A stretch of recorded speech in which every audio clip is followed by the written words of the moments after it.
pues aquí estoy con Sofía de la Mora, estudiante de la ITAM, Ciencias Políticas y Matemáticas. O sea, está interesante. Sí. Ahorita platicamos como de la relación ahí. De la relación. Sí. Supongo que, o sea, tiene que ver con economía o tiene que ver... Ahorita me platicas bien porque sí. La verdad es que nunca había escuchado. Y tienes una maestría en la Universidad Columbia. Así es, sí, en Nueva York. Y bueno, tienes una startup de tecnología, de AI, pues sí. Vamos a platicar un poquito de todo eso, pues. Platiquemos, sí, yo feliz. Gracias por tenerme aquí. Gracias por venir. Platicamos que eres la primera mujer que viene, no intencional de verdad. He invitado a varias amigas y por una y por otra no se ha hecho. Y bueno, gracias que sí se pudo acomodar. Es un honor ser la primera y espero no ser la última. Espero que esto abra las puertas a que más mujeres vengan y que la plática también se abra entre mujeres sobre estos temas, porque definitivamente hay mujeres allá afuera, pero no siempre es tan visible o accesible este ¿Cómo ha sido tu experiencia como mujer en tecnología, pues? O sea, positiva, negativa, supongo que un poco de ambas. De todo, sí, definitivamente de todo. Creo que tanto en tecnología como en el levantamiento de capital, por ejemplo, inclusive antes cuando empecé mi carrera yo en el gobierno, también creo que ha sido experiencias de siempre ser la primera mujer o la más joven o la primera de cierta universidad o la primera de cierto país. Entonces siempre ha habido esos retos, pero la verdad mi experiencia ha sido muy buena, muy buena. Los hombres me han recibido bien, digamos, en este mundo. He tenido compañeros de trabajo excelentes, colegas excelentes, compañeros excelentes, pero me encantaría tener a más mujeres. O sea, de verdad en mi día a día en el trabajo, pero también hasta en LinkedIn, ¿no? El poder ver que mujeres estén hablando de los mismos temas que yo, todo esto me encantaría. He intentado jalar a algunas personas también a este mundo. También al mundo startupero también en específico ha sido difícil. Justo te platicaba de los riesgos que conlleva hacer una startup, ¿no? E inclusive trabajar en una startup. Entonces, para las mujeres son todavía más grandes esos riesgos. Entonces yo entiendo perfecto. Y siempre que entrevisto a alguien, por ejemplo, para venirse a trabajar conmigo, yo les pregunto, ¿entiendes lo riesgoso que es una startup? O sea, es un barco hundiéndose y así lo será por los próximos años, pero yo estoy segura de que esto va a funcionar y es un poco el creer en mí. Pero conforme las mujeres vamos avanzando y vamos adquiriendo responsabilidades que la sociedad nos impone, que no todos los hombres tienen, como el entrar en un matrimonio o tener hijos o simplemente el tener que proveer por una familia como mujer, siempre es un poquito más de riesgo que los hombres, es lo que yo he visto. Somos más adversas. ¿Una diferencia de Estados Unidos a México? En el ámbito de mujeres, definitivamente. Creo que en los dos mundos, tanto en Estados Unidos como en México, estoy en una burbuja, porque al final he ido a escuelas con mucho privilegio y lo he visto, pero igual sí noto una diferencia a ver, yo cuando llegué a Estados Unidos, cuando me mudé oficialmente a los 25 años, yo pensaba, ya estoy quedada porque todas mis amigas ya están casadas, ¿no? Y más siendo de Guadalajara. Estando en Estados Unidos y en Nueva York, me di cuenta de las diferencias de pensamiento y a pesar de que yo siempre, para mí primero fue la carrera y todo esto, y no estaba en mis planes casarme, igual sí era como, ¿qué tal si voy atrás? Y estando ahí es como, no voy atrás. Entonces sí veo esa diferencia y en el mundo tech en específico también veo una diferencia. Creo que hay ciertas culturas en Estados Unidos como los persas, los indios, que a lo mejor nos sorprenderían, pero he conocido a mujeres brillantes en tech en Estados Unidos y digo, de todas las razas, digamos, pero en específico eso me ha llamado la atención. Pero no latinas. Latinas no he conocido en tech en Estados Unidos, lo cual, pues sí, es una copia una vez más de nuestra cultura ya. Sí, pues es un tema. Y bueno, o sea, creo que, como dices, invitar pues a que se abran espacios. O sea, créeme que no va a ser la última que voy a invitar al podcast, entonces ojalá se mueva un poquito más hacia ese lado, ¿no?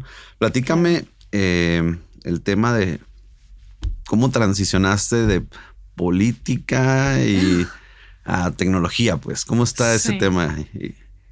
Los dos temas siempre me encantaron. O sea, tanto tecnología como política, pero desde ciencia política, pues en particular, pero también la política. Desde que tenía más o menos 11 años, yo les dije a mis papás, yo voy a estudiar ciencia política. A mis papás les dio un infarto porque me dijeron, no, o sea, nosotros no conocemos nada de ese mundo, no te queremos en ese mundo, en esos riesgos y en México con todo lo que hay, pero me apoyaron. Y cuando yo quería entrar a la universidad, yo quería irme a Estados Unidos, quería estudiar ciencia política y estadística, en particular estadística. Y al final no me fui a Estados Unidos, no me convencí de irme y entré al ITAM y entré nada más a ciencia política y metí la carrera de relaciones internacionales y a la semana vi que no me gustó y la quité y vi que tenían matemáticas aplicadas y que era lo más cercano a estadística. Y dije, ok, de aquí soy.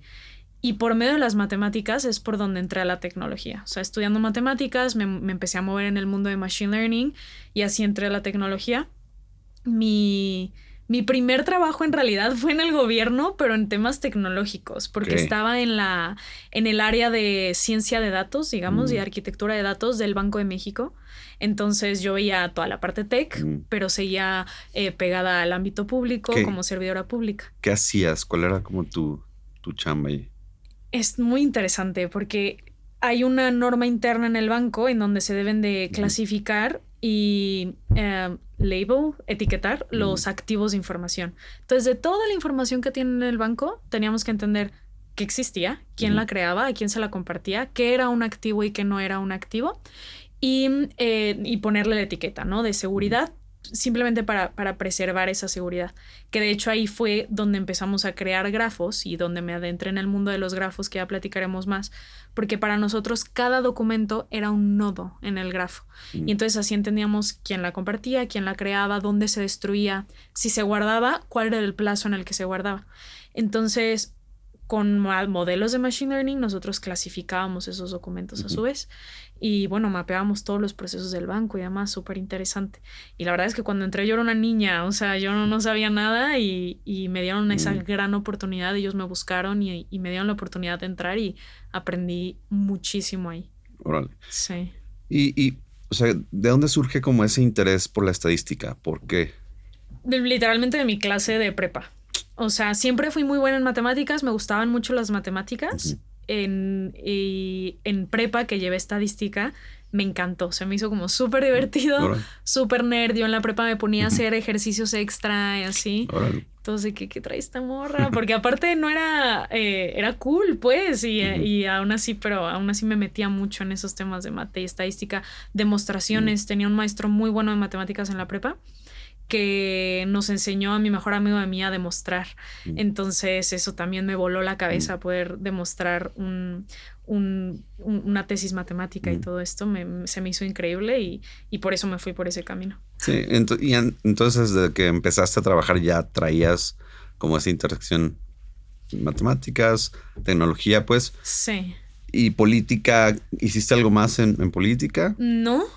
Ahora que llevo algunos meses que regresé a Guadalajara, que he estado aquí, he estado en pláticas con algunos diputados federales y demás, pero justo me salí de política después de que, un poco antes de hecho de que se publicara el paper que salió de mi tesis, que ya te contaré más de eso, por miedo literal, porque me quitaba el sueño y decidí retirarme un poco de ese mundo, pero la verdad es que es lo que me apasiona y creo que hay que dejar nuestro granito, entonces me gustaría hacerlo. Digo, creo que ya lo hago por medio de mi startup, pero quiero seguir haciéndolo por medio de la política en México. Órale. Sí.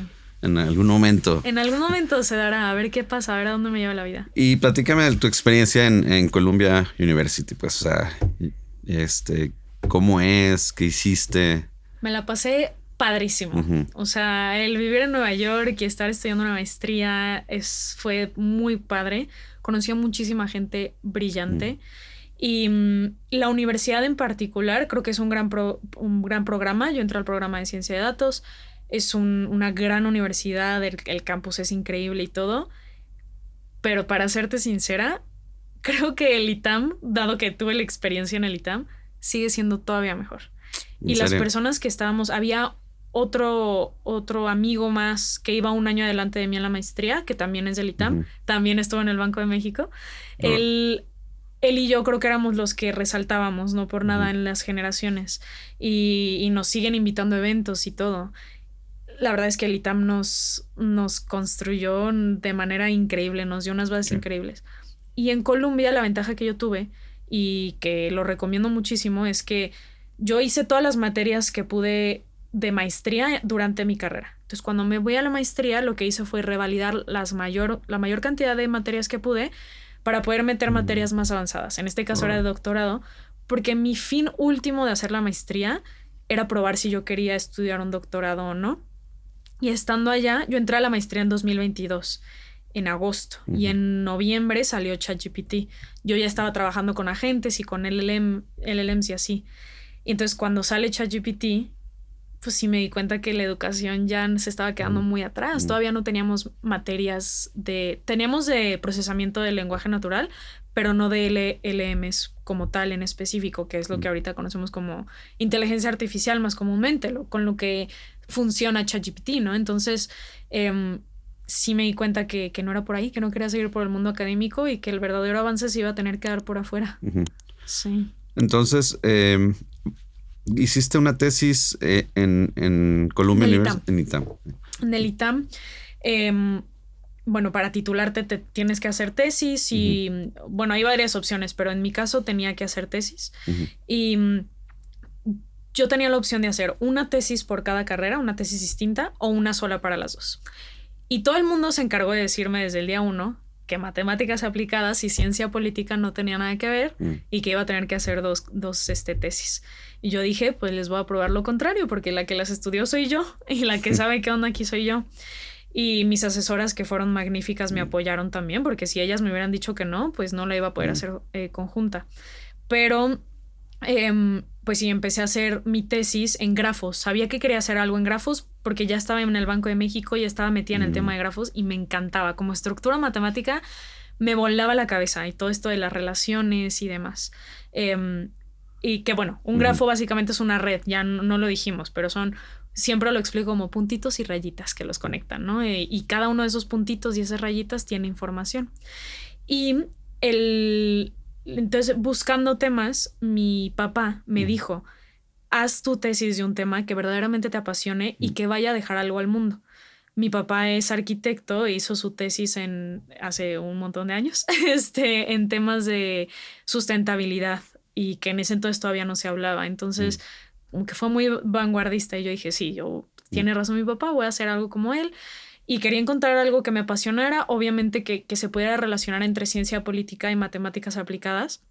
No le ponía nombre, pero en ese momento yo estaba muy obsesionada con ver videos de personas desaparecidas, cómo desaparecieron, cómo las encontraron, cómo, por ejemplo, hubo un caso de una chava que desapareció en un crucero y después, muchos años después, le mandaron una foto a sus papás y parecía como que estaba siendo traficada o tratada. Entonces me empecé a investigar, empecé a investigar un poco más sobre todo esto y justo fue donde dije sí, o sea, creo que quiero encontrar cómo desmantelar una red de trata de personas, pero minimizando los costos, en este caso para el gobierno, y maximizando la fragmentación. Porque luego hay estrategias de desmantelamiento de redes criminales que lo que hacen es ocultar más las redes, se hace más difícil de desmantelar. Entonces me empecé a meter en todo este mundo. Yo ya había trabajado durante la carrera en ciencia política con la que fue mi asesora de tesis, que fue mi directora también de la carrera. Había trabajado en temas de criminalidad, pero no me había metido más allá. Y entonces dije, bueno, ¿qué tal si utilizo los grafos? Cada uno de los nodos, de los puntitos es una persona. Cada una de las conexiones son sus relaciones interpersonales. ¿Cómo se conocen estas personas? ¿Y qué impacto tiene esto en las operaciones de la red? Entonces, pues así empecé a indagar en todo eso. ¿Y cómo es? O sea, ¿cómo funciona? Pues a través de un grafo, ¿cómo desmantelarías una red de trata, pues? Pues lo que yo hice fue recolectar datos reales de una red de trata de personas que operaba en Chiapas. Como el método que se llevó ahí se llama método de bola de nieve. Entrevistas a una persona y le pides que te presente a otras 5 personas y ahí vas armando la red conociendo quién conoce a quién y les preguntas, ¿conoces a tal persona y demás? ¿De qué forma? Sí, exactamente. Entonces se les va preguntando así de quién conoce a quién y se va armando la red. Fue una red relativamente pequeña de 34 personas y entonces la parte de desmantelamiento se hace con la topología de la red, digamos, la estructura de la red, para ponerlo en temas sencillos, en palabras sencillas. Y la parte clave del desmantelamiento fue una cosa que se llama el laplaciano del grafo. Okay. El laplaciano es, digamos, una fórmula matemática, para no ponerme muy técnica, que te dice qué tan conectado está el grafo y dónde están sus debilidades. Pero aquí lo interesante era que no solamente era desmantelarlo, era minimizando costo y maximizando la fragmentación. Y entonces lo que utilicé fue otro algoritmo más que lo que hacía era, iba cubriendo con unas capas ciertos nodos e iba entendiendo qué capas ayudaban más a fragmentar la red. Al final, para no hacerte el cuento largo y muy técnico, para esa red en particular, con esa topología que tenía, la mejor estrategia no era quitar a los más altos funcionarios, digamos, ni tampoco a los más bajos, que eran usualmente las madrotas, las mujeres que cuidaban a las otras mujeres en este caso, sino a los nodos de en medio. Era a los nodos medianamente conectados. Y no siempre pasa en todas las redes así, o sea, dependiendo literal de cómo está de la compuesta. Estructura de la red, pues. Sí, pero fue muy interesante, pues yo al principio pensaba va a ser a los de amero arriba y todo lo demás va a caer por su propio peso, pero no, al menos no para la parte que yo probé. Y esto, o sea, ¿cómo lo descubriste? O cómo, o sea, es un tema, o cómo fue tu proceso para llegar a eso, pues. Y mucha lectura. Me metí en esa, fue en 2020 cuando la hice, junio, julio del 2020. Me metí a Google Scholar y ya había varios autores hablando del uso de grafos para desmantelar redes criminales o el uso de grafos para analizar redes criminales, no necesariamente desmantelar. Y había otros artículos en los que se hablaba de cómo dividir redes, fragmentar redes. Entonces yo agarré toda esa información de personas, de doctores y doctoras en el mundo que ya habían investigado muchísimo más todo esto y yo fui conectando los puntos, armando mi propio grafo en el cerebro de, ok, este paper me va a servir para esta cosa y este otro algoritmo para esta otra, y fui armando los pasos y así fue como literal encontré la solución. Creo que hay muchas cosas que hoy en día cambiaría de cómo los hice.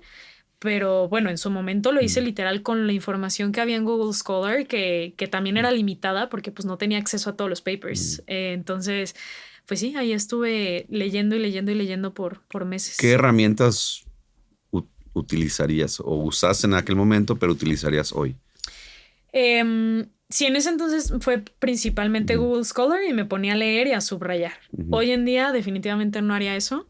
Creo que lo primero que haría me iría a Perplexity o a Claude y les pediría papers. Creo que empezaría por Perplexity. Me gusta bastante cómo trabaja Perplexity al buscar papers. Lo uso para eso bastante. Le pediría todos los papers relacionados a este tema y después le pediría quizás ahí sí a Claude el relacionarlos, ¿no? Cómo estos papers se relacionan y cómo lo puedo usar para escribir no escribir, para probar esta hipótesis, ¿no? O sea, o refutarla. Pero en cuestión del grafo en sí, ¿qué herramienta usaste? Utilicé en ese entonces Jeffi. Muy sencilla la herramienta, muy. Simplemente era para cargar los nodos y visualizarlos y poder manipularlos. En ese entonces yo ya utilizaba en Banxico Neo4j, que es una base de datos de grafos. No lo usé para la tesis porque eran nada más 34 nodos. Entonces, en realidad, no eran muchos datos que almacenar, era simplemente el visualizarlos de manera muy sencilla para que también se pudiera ver dónde se hacían los cortes de la fragmentación. Pero hasta la fecha yo utilizo de bases de datos de grafos, Neo4j me parece espectacular. Nada más como base de datos la utilizo. Para visualizaciones y todo esto ya yo hago mis propios programas porque no he encontrado uno que me encante. Ok, ¿cómo crees que alguien podría aplicarlo en otros casos de uso? Bueno, hay un montón de casos. O sea, por ejemplo, hablando de inteligencia artificial, en los agentes, en la memoria de los agentes, muchos utilizan grafos. O sea, que la memoria sea con base en grafos. El knowledge graph es lo que ahorita es muy común.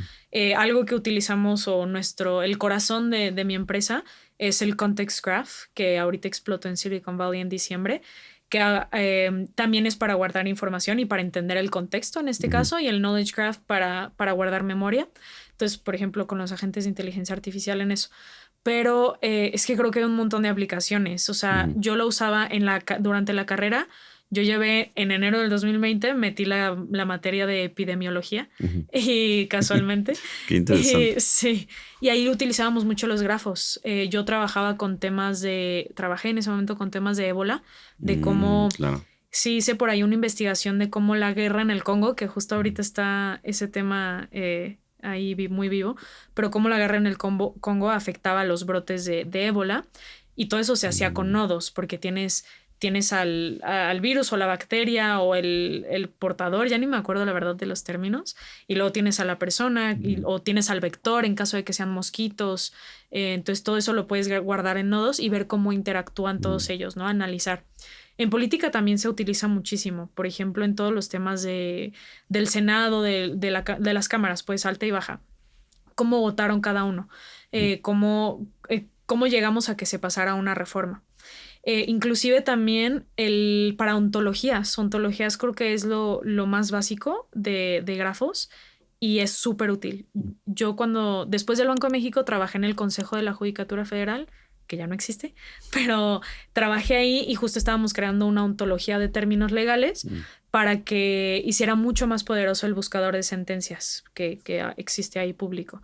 Entonces ahí guardábamos literal como un término en la Constitución se relacionaba con otro término en un reglamento o en una ley y demás. Entonces sí, creo que hay un montón de aplicaciones. Pero alguien que esté como que tenga una startup, pues, o un negocio de algún tipo, ¿cómo lo podría aplicar? Pues, o sea, trayéndolo como algo a lo mejor un poquito más digerible para alguien que está en ceros, que pudiera por lo menos empezar a explorar la opción. Por ejemplo, algo que yo he tenido en mente es en la parte de staffing, ¿no? O sea, cuando alguien tiene una empresa y tiene a sus empleados, por ejemplo, una fábrica o una constructora, tú necesitas ver los empleados, cómo se relacionan entre ellos y el proyecto, ¿no? O sea, qué parte del proyecto tienen encargado, cómo está funcionando con ese proyecto y ese proyecto con qué otro proyecto se relaciona, ¿no? Creo que ese es un ejemplo ahorita que se me viene a la cabeza.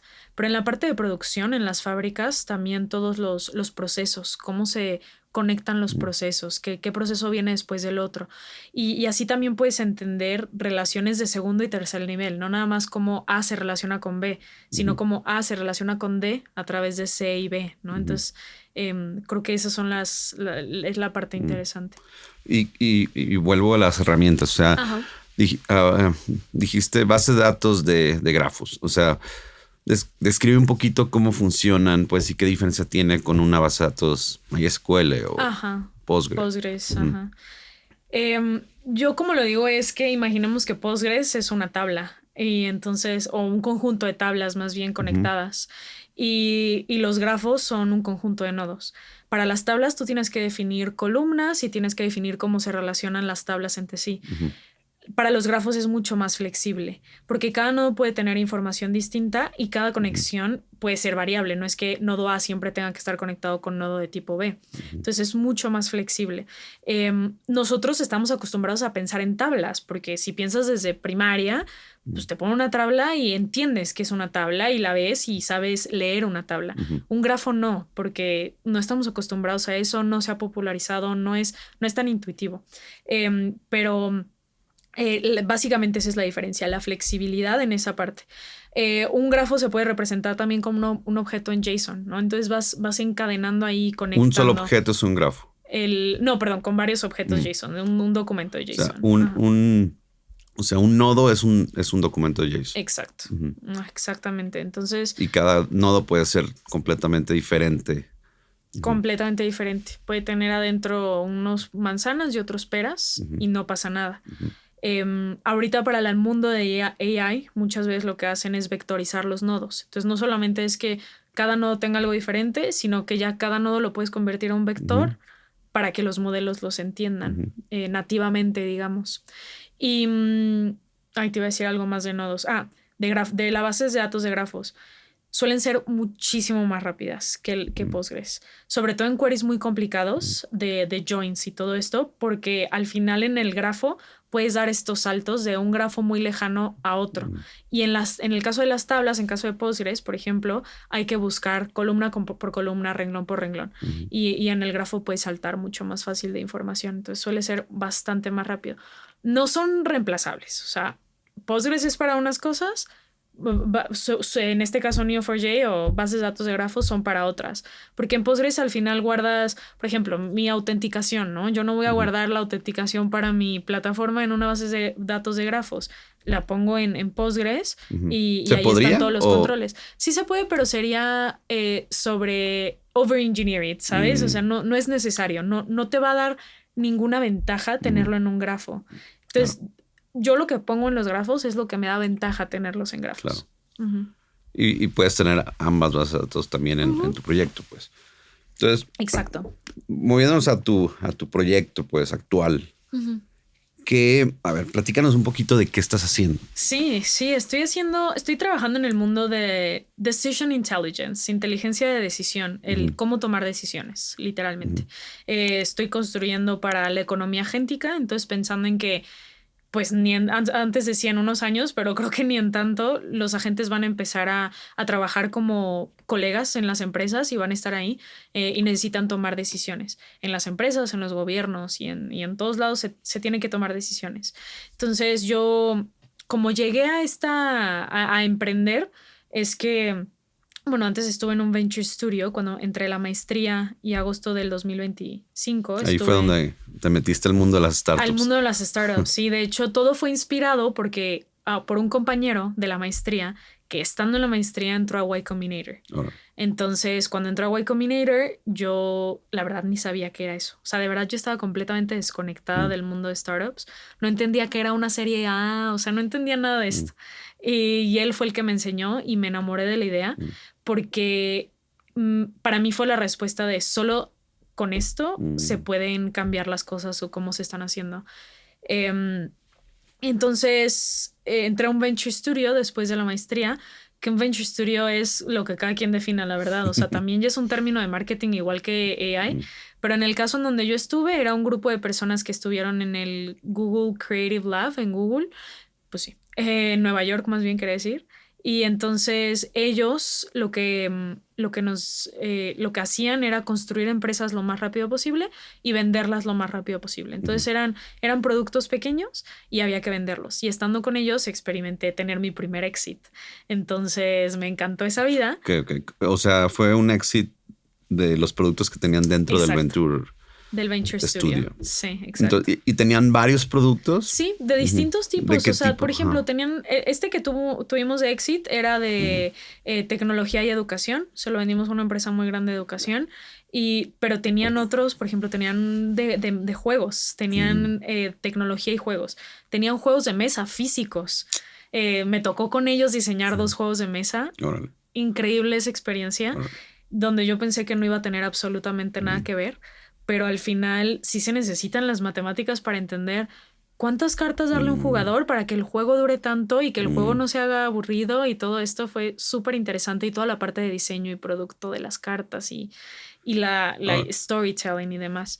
Pero tenían de todo, también de salud y tech. Mi rol en realidad era todo el mundo de AI, toda la parte de AI, los modelos, los agentes, entrenar modelos. Pero éramos una empresa chiquitita, éramos creo que 9 o 7 personas, súper poquitos. ¿Y cuántas startups tenían, pues, o cuántos productos tenían? Usualmente tenían 3 o 4 en paralelo, pero como iban vendiendo, iban saliendo. Al final, cuando yo estuve, habrán tenido como 3, yo creo. Ahorita, pues yo creo que siguen teniendo como 3. ¿Y en qué momento, o sea, decidían si seguir, si pararlo, si cambiarlo? Es más que una ciencia, es un arte. Usualmente, la verdad es que Son personas muy inteligentes y muy movidas, entonces se adquiría la empresa. Si ese era el deseo, tienen otra empresa, por ejemplo, que la están planeando de mantener a largo plazo. Esa es la única que no se cumple con la tesis. Pero muchas veces pasaba que no se vendía la empresa, ¿no? Y la ofrecíamos y la ofrecíamos y la ofrecíamos y no había mercado. Y me pasó en una de las empresas que yo lideraba y yo estaba enamorada del producto y me dijeron, no, déjalo ir y se termina mañana y listo, ¿no? Y no pasa nada y vámonos a la siguiente empresa. Pero sí creo que era un poco más de feeling, de sondeo del mercado, de ver qué se compraba, qué no se compraba, porque muchos de los proyectos también eran caprichos de alguno de nosotros, ¿no? Oigan, yo quiero hacer esto, vamos a probarlo, yo creo que puede funcionar y demás. Y se probaba. Ya si no funcionaba, había que echarnos para atrás. Oye, te pregunto porque en algún momento he platicado con amigos como de este tema del Venture Studio. Ajá. Y usualmente como que es fácil descartarlo como una opción por usualmente, pues o sea, hasta los inversionistas te empujan a que te enfoques y a que le des todo a un solo proyecto, ¿no? Tú que lo viviste de cerca, ¿qué pros y qué contras le ves y si lo ves viable en ciertos contextos? Creo que funcionaba para ellos porque lo que ellos hacían era que no crecían mucho una empresa. O sea, era pre-revenue, antes de tener ganancias cuando la vendían.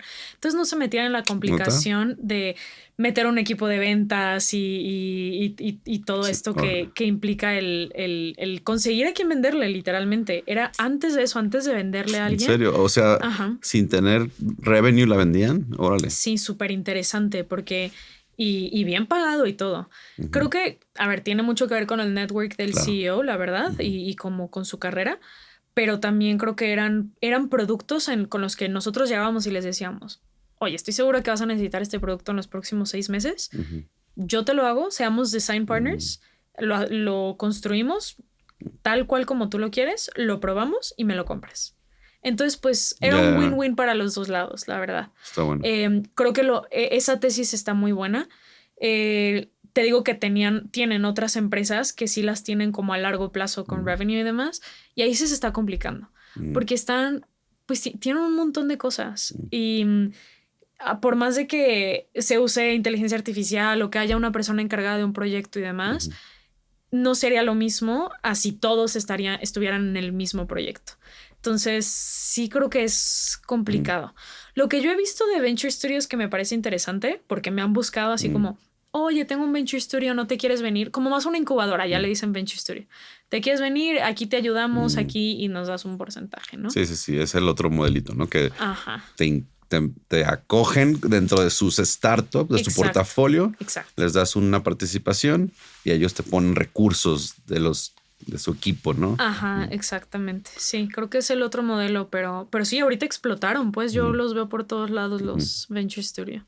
Y bueno, me desvié, pero entonces estuviste en el Venture Studio y te surgió como el interés de... Claro, de emprender. Ahí dije, creo que lo puedo hacer sola, aterrada, pero lo hice y entré a Techstars New York City el año pasado.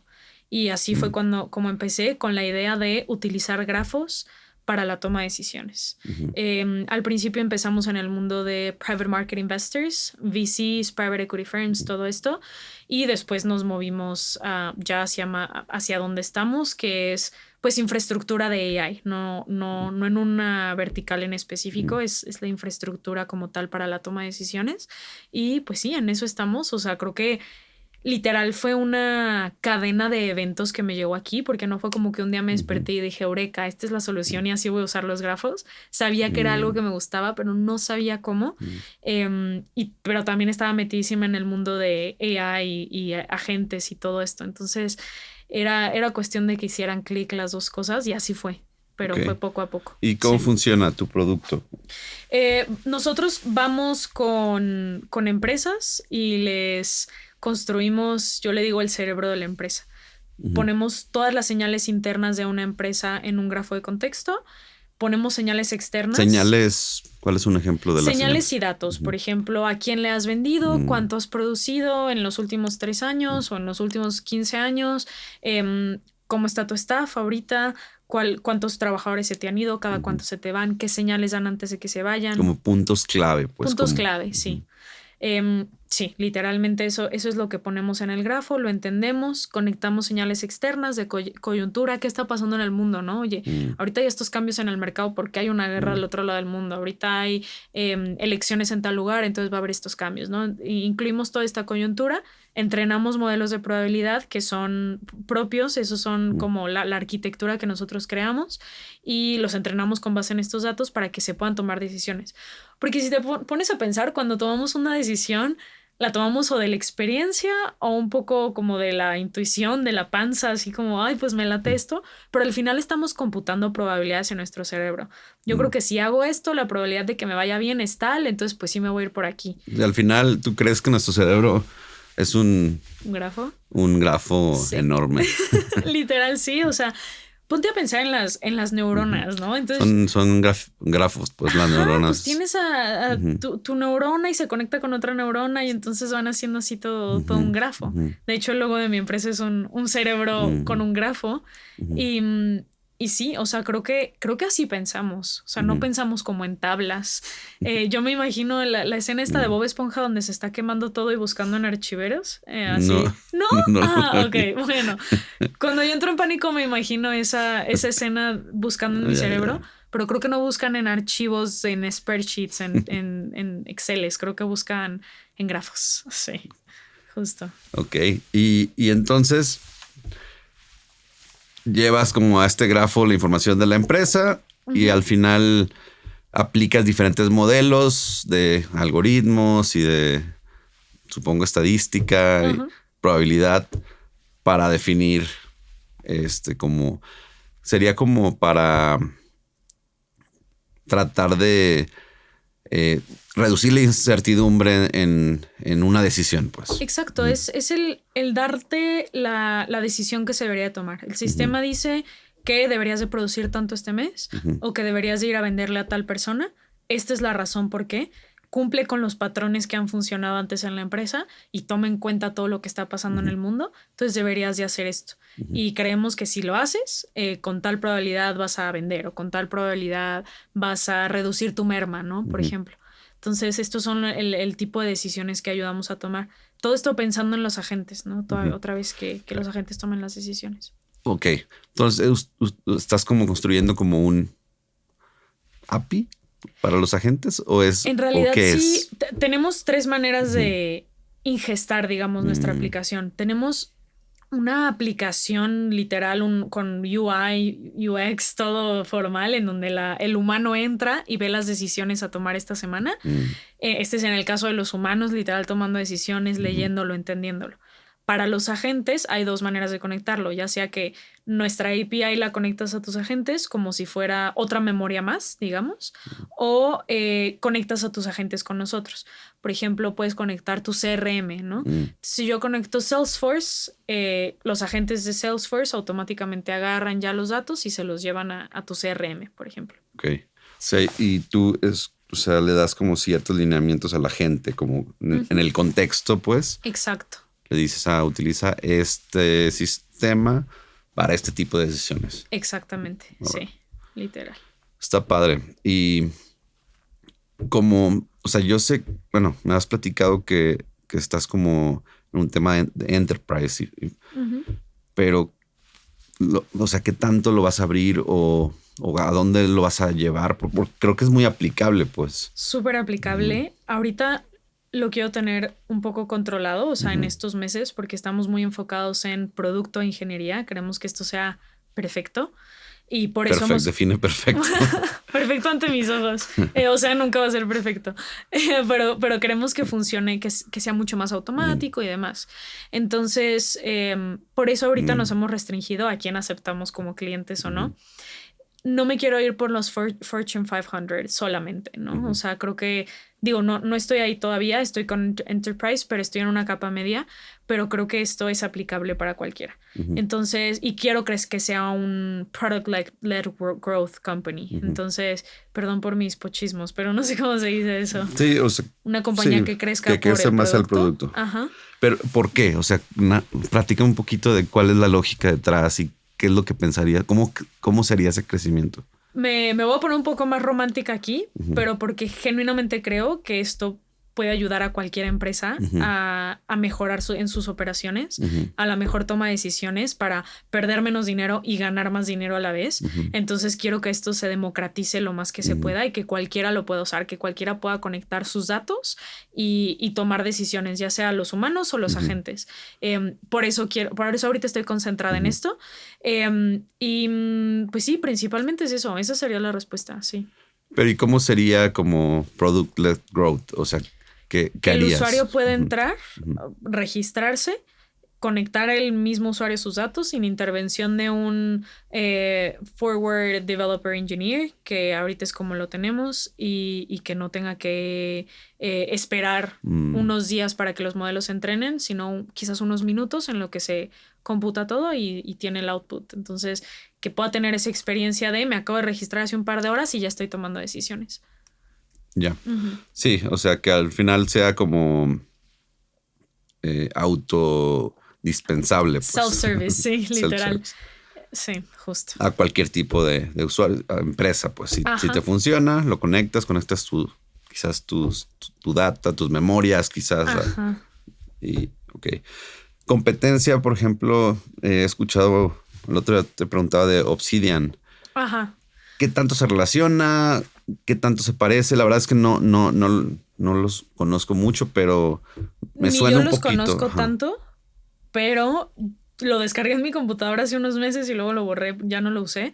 Como yo veo Obsidian es como un Notion, así lo veo como un Notion, tus datos personales, tus documentos o los de una empresa guardados en un grafo para organizar tu información, tu Drive o tu Notion, pero ahora en un grafo. Ellos no están conectando el resto de los datos de tu empresa. Pero hablando del panorama competitivo, hay competencia que me encanta, gracias a Dios, pero por ejemplo, si me voy con el gigante de Palantir, ellos tienen un programa en donde se sientan durante meses y les arman sus grafos a las empresas y ya las empresas hacen lo que sea con los grafos. Ellos no meten más mano de eso.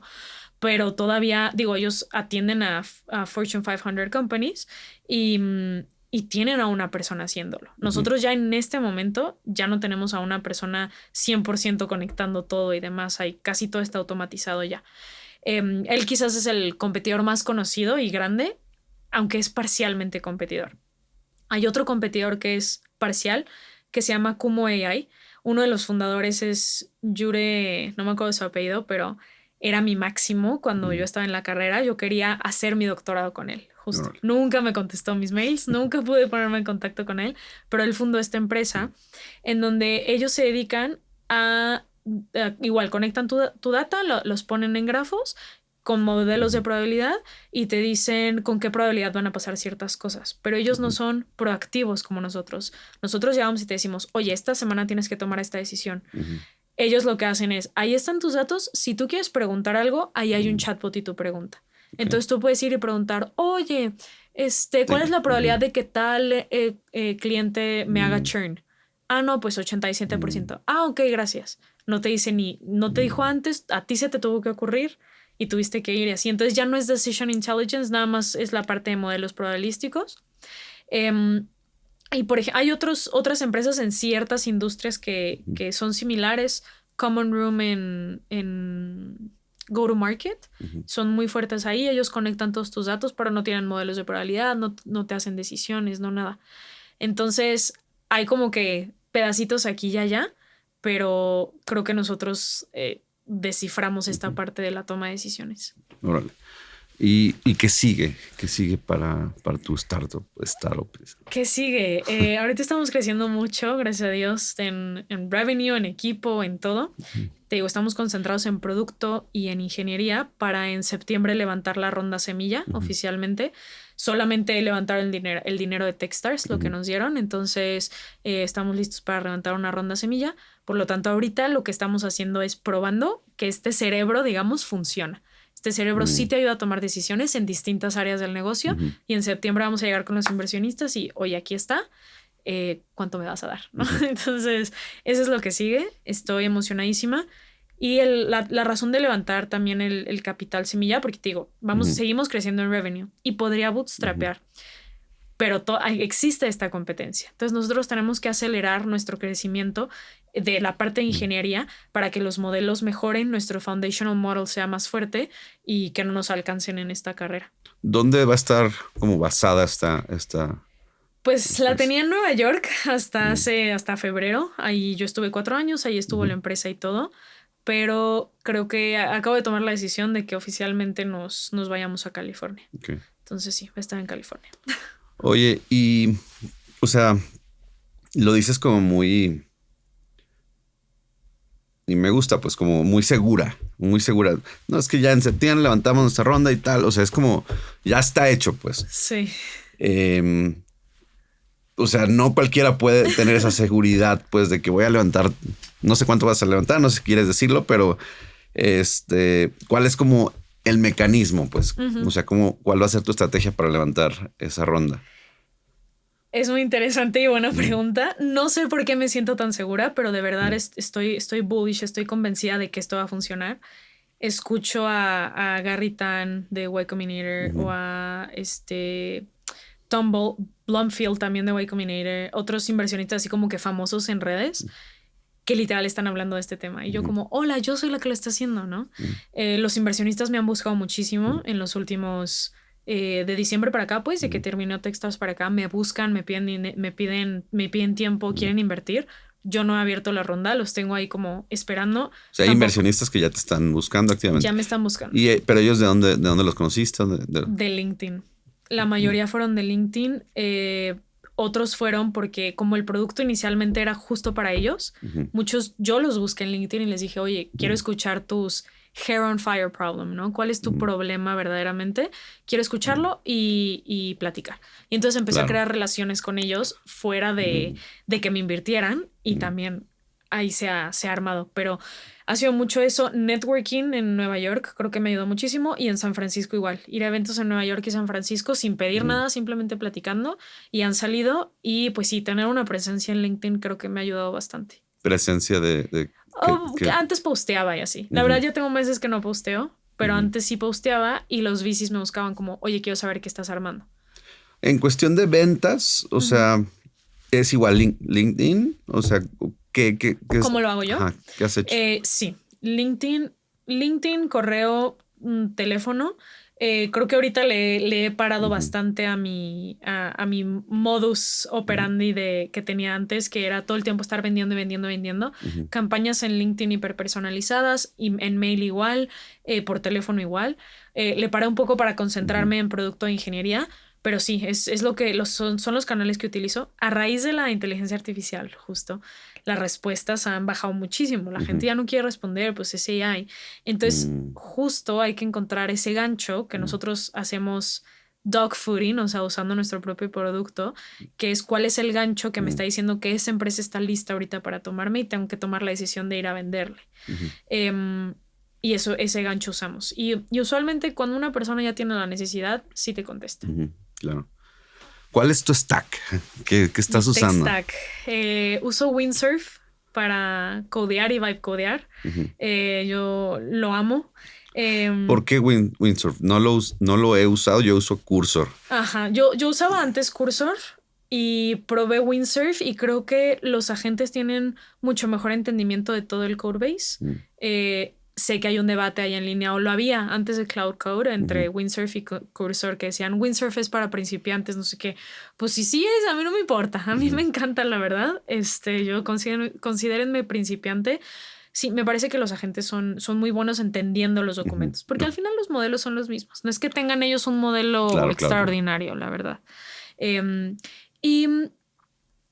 Intenté Cursor también antes, muy bueno, pero Windsurf me gustó más. Uso Claude, todo el tiempo estoy platicando con Claude. Tenemos Supabase, pero también tenemos todo el stack de Google. O sea, Google Cloud, Firebase, todo lo que viene en tienes Google Cloud, todo en Google Cloud, todo en Google Workspace. Neo4j para los grafos.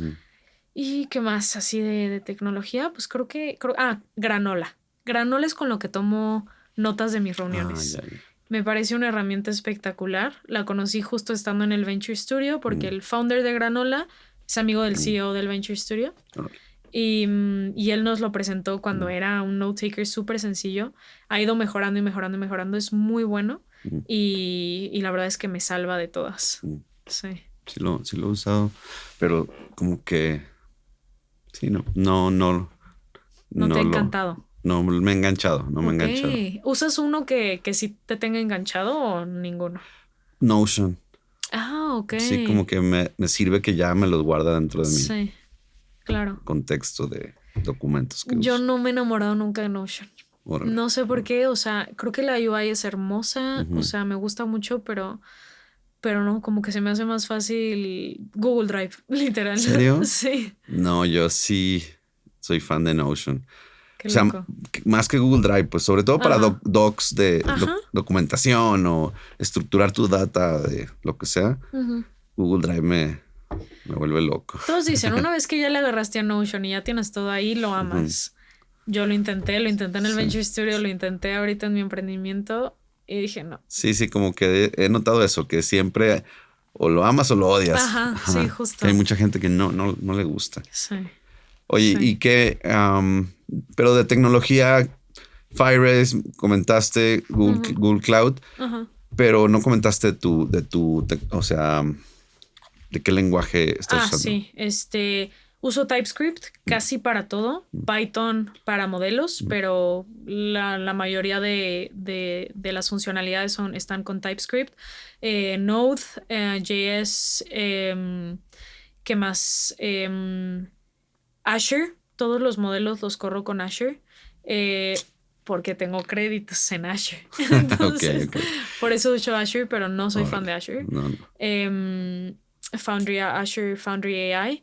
Y ¿qué más? Pues sí, creo que eso es lo que tengo, sí.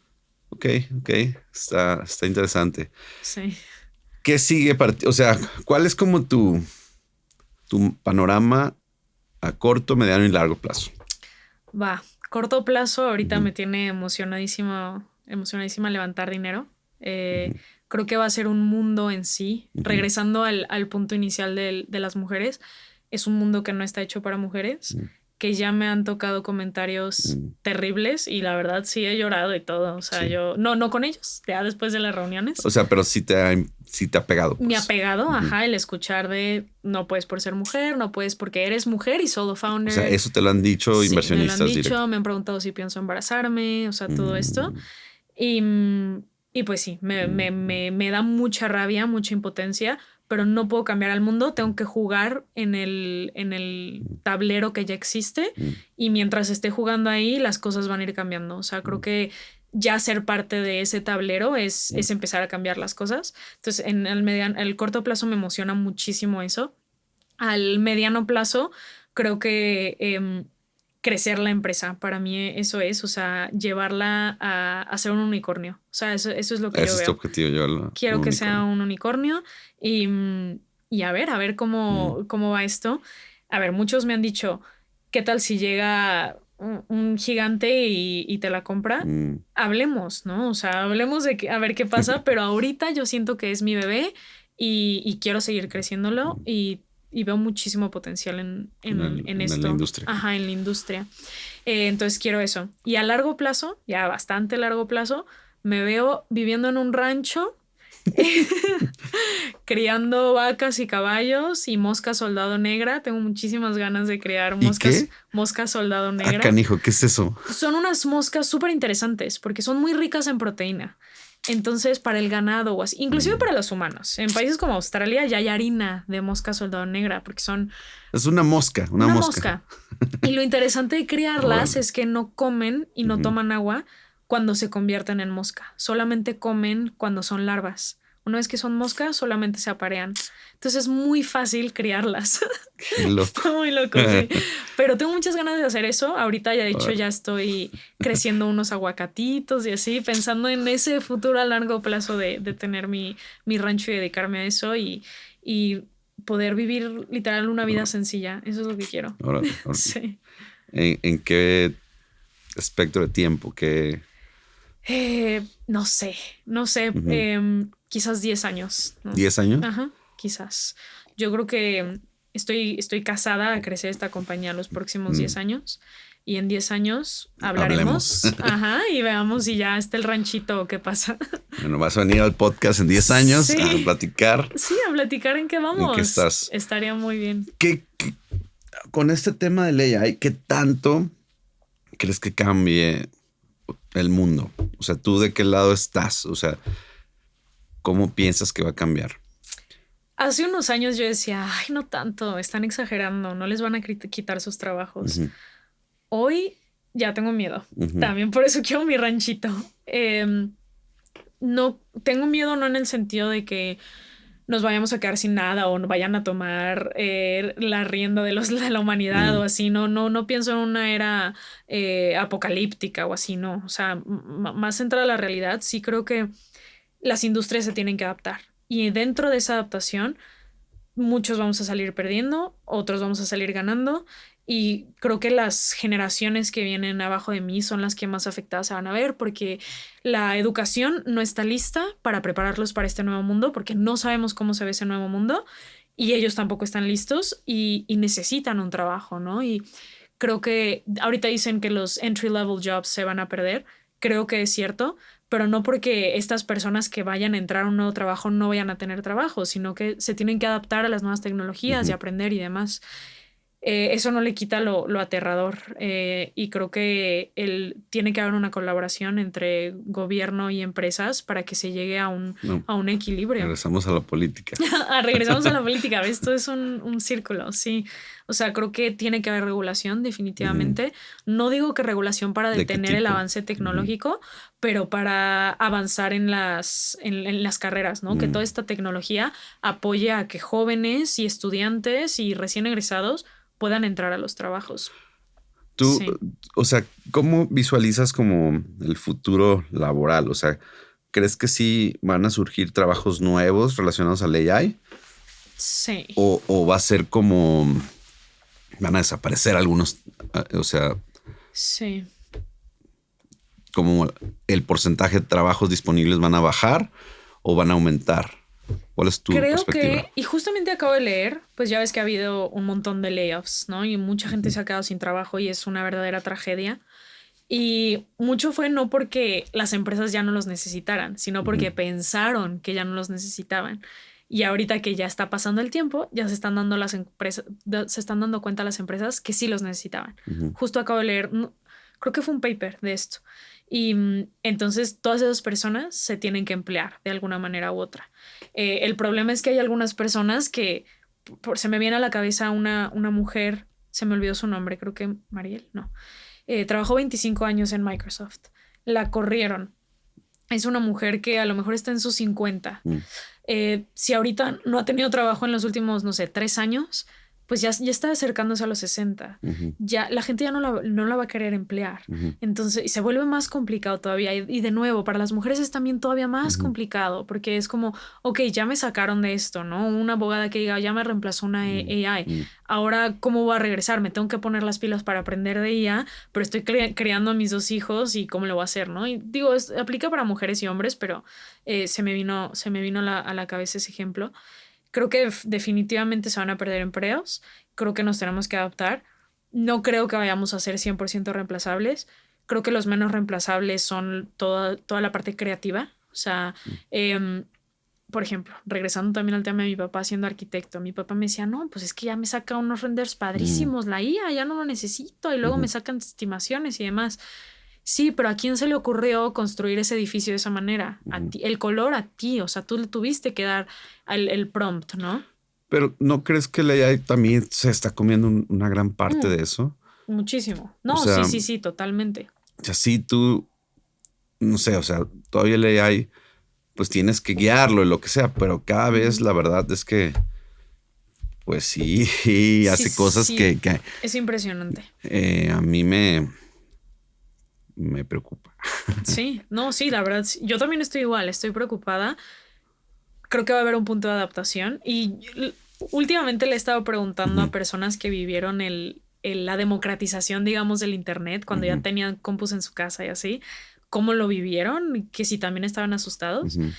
Y me decían que pues sí había cierto miedo, obviamente no esta magnitud porque no era la comunicación que hay hoy, porque no había el internet, apenas empezaba, no nos enterábamos de todo, no, la herramienta era poderosa, pero no este nivel de poder, pero también había este miedo, ¿no? Y lo mismo dicen de la época de las, se me fue, de las revoluciones industriales. Pues sí, al final tiene que haber cambios. Definitivamente creo que van a surgir nuevos trabajos y empiezan a surgir ya. Yo he visto, me meto a LinkedIn a veces a ver así trabajos de qué piden y pues sí, hay trabajos que te piden cosas que antes no pedían, como entender modelos de inteligencia artificial simplemente, ¿no? Antes no te lo pedían. Digo, me estoy yendo por lo más básico, pero sí creo que es importante que nos actualicemos y que haya una regulación a la par, para que avancemos a la par entre la ciudadanía actualizándose y la tecnología adaptándose a los ciudadanos y no al revés nada más. ¿Qué opinas del ingreso? ¿Cómo es el ingreso único universal? ¿O es? Ah, sí. Creo que tengo bastantes opiniones al respecto, pero sí, creo que deberíamos de tenerlo, creo que sí. Pero creo que hay un montón de cosas que resolver antes de poder pensar en esto. Pero sí creo que es necesario.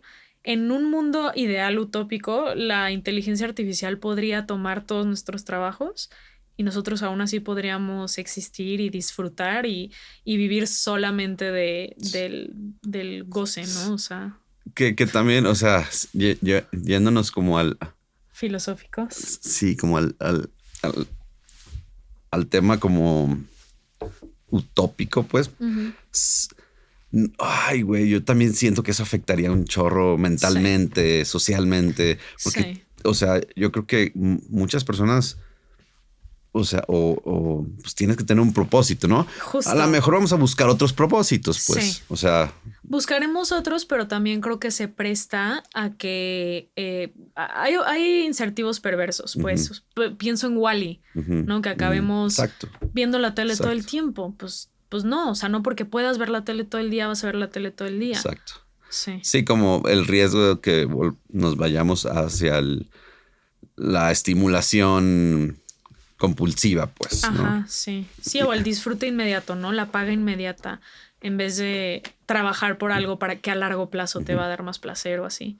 Pero creo que ahí también, o sea, estaría súper interesante, pues se probaría un poco la naturaleza que tenemos, ¿no? O sea, y creo que hasta nuestra espiritualidad saldría a flote y demás. No sé, estaría interesante. Está interesante. Son tiempos interesantes, definitivamente. Sí, definitivamente sí. O sea, no solamente por IA, pero creo que también social y políticamente estaban habiendo muchísimos cambios, la polarización, los cambios ideológicos, el movernos más al conservadurismo, el brote otra vez de la religiosidad en los jóvenes, en la generación Z. Creo que es un momento muy interesante, de miedo, pero interesante.